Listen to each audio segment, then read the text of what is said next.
साड़ियाँ। तन्नू ने अपनी पुरानी साड़ियाँ अपनी भाभी सुकन्या की ओर बढ़ाते हुए कहा, ये लो भाभी, देखो कितनी सुंदर साड़ियाँ हैं। ये सब मैं आपके लिए लेकर आई हूँ। नहीं दीदी, रहने दीजिए। अभी कुछ समय पहले ही तो आपने अपने सूट और साड़ियाँ मुझे दिए थे। अभी फिर से किस लिए? नहीं दीदी, इन्हें आप अपने पास ही रखिए। तभी सुकन्या की सास कावेरी जी ने कहा, अरे बहू, जब तुम्हारी ननद तुम्हें इतने प्यार से दे रही है तो रख लो ना। हमें तो हमारी ननद ने आज तक कुछ नहीं दिया, और एक तुम्हारी ननद है जो तुम्हें हर बार कुछ न कुछ देकर ही जाती है। मानना पड़ेगा बहू तुझे, कितनी खुशनसीब हो तुम। इतना कहकर कावेरी जी ने सारी साड़ियां उठाकर अपनी बहू सुकन्या की गोद में रख दी। सुकन्या वहां से उठकर अपने कमरे में आ गई और सोचने लगी कि कुछ तो करना पड़ेगा, वरना दीदी हर बार ऐसे ही मुझे अपने पुराने सूट और साड़ियां देती रहेगी। दीदी खुद तो हर महीने शॉपिंग करती है और मुझसे उम्मीद करती है कि मैं हमेशा उनके पुराने कपड़े ही पहनती रहूं, और ये सासू माँ भी मुझे नए कपड़े नहीं खरीदने देती। सुकन्या जब भी शॉपिंग करने का प्लान करती, तभी उनकी सासू माँ कावेरी जी कह देती कि बहू, मेरी बेटी ने तुम्हें इतने कपड़े दिए हैं तो फिर नए कपड़े लाने की क्या जरूरत आन पड़ी। वो जब भी किसी फंक्शन में अपनी ननद तन्नू की साड़ी पहनकर जाती थी तो उनकी सासू माँ कावेरी जी सभी को ये बताना बिल्कुल नहीं भूलती थी कि ये साड़ी उनकी बेटी की है। तभी सुकन्या के लिए लोगों के सवाल भरी निगाहें झेलना मुश्किल हो जाता था। वो ये सब सोच ही रही थी कि तभी उसके पति राघव वहां पर आ गए। तभी वह राघव से बोली कि राघव, तुम कुछ करो ना। दीदी ने आज फिर से मुझे अपने पुराने कपड़े दे दिए। हर बार यही होता है, वो अपने पुराने कपड़े मुझे दे जाती है, जिसके कारण मैं नए कपड़े नहीं खरीद पाती हूँ और वही पुराने कपड़े पहनती रहती हूँ।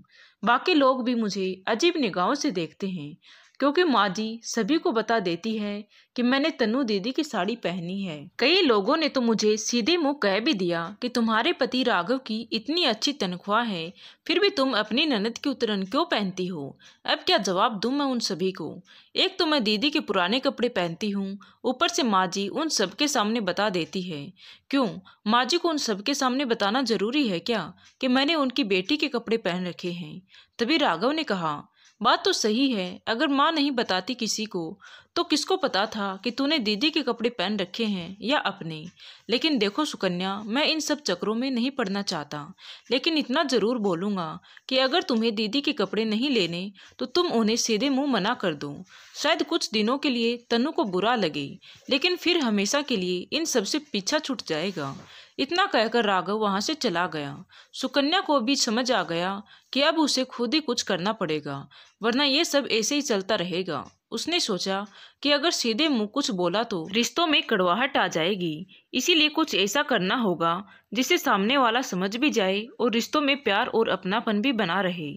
थोड़ी देर बाद सुकन्या ने अपनी अलमारी से कुछ साड़ियां निकाली और अपनी सास के कमरे की ओर चल दी, जहां तन्नू और उसकी सास कावेरी जी आराम से बैठकर बातें कर रही थी। उनके पास जाकर सुकन्या ने कहा, दीदी, आप हर बार अपनी पुरानी साड़ियाँ और सूट मुझे दे देते हो। इस बार मैंने सोचा कि मैं भी अपनी पुरानी साड़ियाँ आपको दे दूँ। ये लीजिए दीदी, और इन्हें पहनना जरूर। ये ज़्यादा पुरानी नहीं हैं, क्योंकि मैंने इन्हें 2-3 बार ही पहना है। तभी पुरानी साड़ियाँ देखकर कावेरी जी गुस्से में बोली, ये क्या बहू, ननद को कोई अपनी पुरानी साड़ियाँ देता है क्या? देना है तो कुछ नया दो।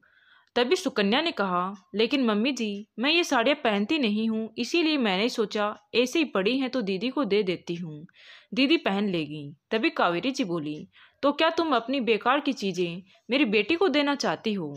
बहू, कान खोलकर सुन लो, मेरी बेटी की शादी अच्छे घर में हुई है, वो तुम्हारी उतरन क्यों पहनेगी?